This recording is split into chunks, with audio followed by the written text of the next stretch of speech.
देखिए, जिस प्रकार से हम 0 से 5 सीटों पे आए हैं और हमारा जो वोट प्रतिशत था वो 28 से 48 के करीब चला गया, यानी 20% वोटों की बढ़ोतरी।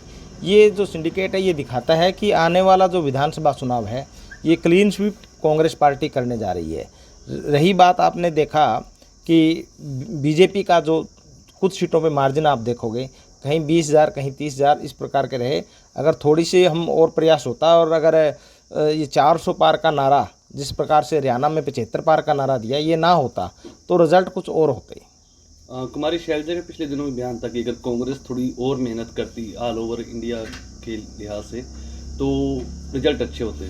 नहीं, कांग्रेस ने मेहनत की है, कांग्रेस ने मेहनत की है, इसीलिए रिजल्ट ये रहे। और पूरा जो इंडिया गठबंधन था उसने मेहनत की, पर जो जो परसेप्शन बन गया था पहले कि 400 पार का नारा है, जिस प्रकार से मीडिया में जो पहले एग्जिट पोल आए और पहले के चुनाव से पहले के एग्जिट पोल में दिखाया जा रहा था, राम मंदिर की गूंज लोगों के कानों में थी। तो इस प्रकार का पहले ही बना दिया गया था माहौल कि बीजेपी की सरकार आ रही है, परंतु जिस प्रकार का रिजल्ट देश की जनता ने दिया, उन्होंने ये तय कर दिया था कि हम खुश नहीं हैं, ना हम मोदी सरकार से खुश हैं, ना मोदी जी से खुश हैं। और वो आप अगर मोदी जी से खुश नहीं है, ये अगर रिजल्ट देखना है तो वाराणसी का जब आप रिजल्ट देखोगे कि एक प्रधानमंत्री है वो 2 लाख का आंकड़ा भी नहीं छूता, 1.5 लाख के ऊपर रह जाता और पहले आधे 1 घंटे तक पीछे चलता है। तो देश के लोगों का मूड था, वो तय था कि भाई हमने भारतीय जनता पार्टी को सत्ता विहीन करना है। अभी फिलहाल स्थिति एनडीए ही पार्टी जो है वो ऊपर है। क्या स्थिति देखते हैं, सरकार बना सकती है या इंडिया गठबंधन सरकार बनाएगा? देखिए, वैसे अगर हम पूरे तरीके से देखें तो ना तो नीतीश कुमार जी एनडीए में थे और जो चंद्रबाबू नायडू जी थे वो हमेशा ही उनसे नाराज़ थे।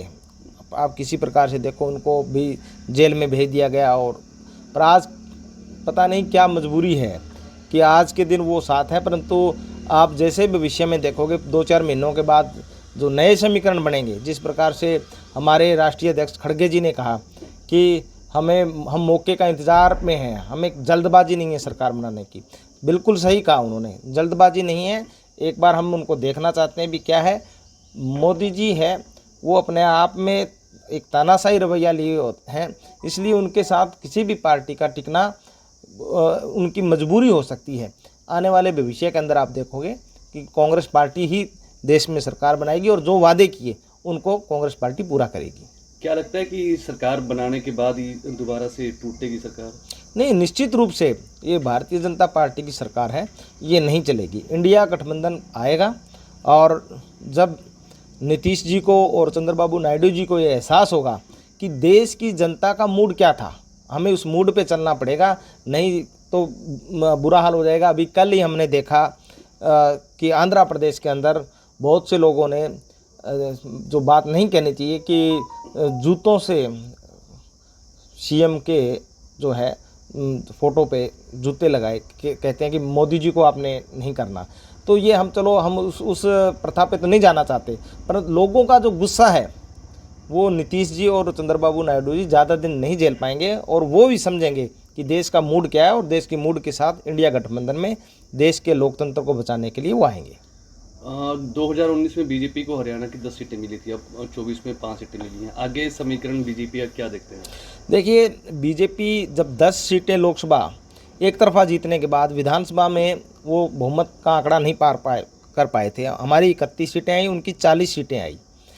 अब जो सिनेरियो बना है, लगभग 46 के करीब हम पहले ही लोकसभा के अंदर हमने सीटें जीत चुके हैं, जो कि बहुमत के आंकड़े को पार कर चुका है।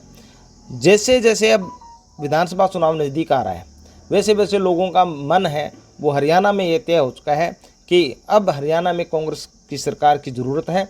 और जिस प्रकार से सेंटर के अंदर जो 300 पार का नारा लिए 370 की बात करते थे, वो 240 पे अटक गए। यहाँ पे मैं आपको बता रहा हूँ कि 2 डिजिट में जाना भारतीय जनता पार्टी के लिए उपलब्धि होगी इस बार। अयोध्या की अगर बात करें तो राम मंदिर के नाम पे वोटों की अपील लगातार की गई कि हम राम को लाए हैं, और अयोध्या वासियों ने ही जो राम का नारा है उसको साकार नहीं होने दिया, क्योंकि वो कांग्रेस जीत चुकी है सीट, तो इसको लेकर के क्या कुछ कहेंगे आप? देखिए, जनता ने, मैंने कहा कि जनता का मन बन चुका था। उनको पता था कि ये राम के नाम पे गुमराह कर रहे हैं। राम को लाने वाले कौन, मोदी जी और कौन कोई व्यक्ति हो सकता है? परमात्मा को लाने, परमात्मा ही लेके आता है।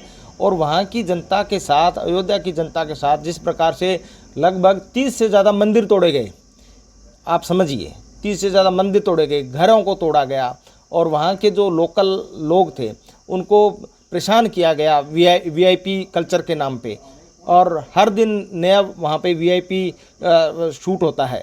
तो इसलिए उन्होंने ये कहा कि राम हमारे मन में है, और जो राम के नाम का गलत उपयोग करेंगे, राम जी ने ऐसा यंत्र चलाया कि उनको ये दिखा दिया कि राम तुम्हारे नहीं है, राम सबके मन में बसते हैं, कण कण में राम है। यही ये रिजल्ट है, यही दिखाता है, यही प्रदर्शित करता है।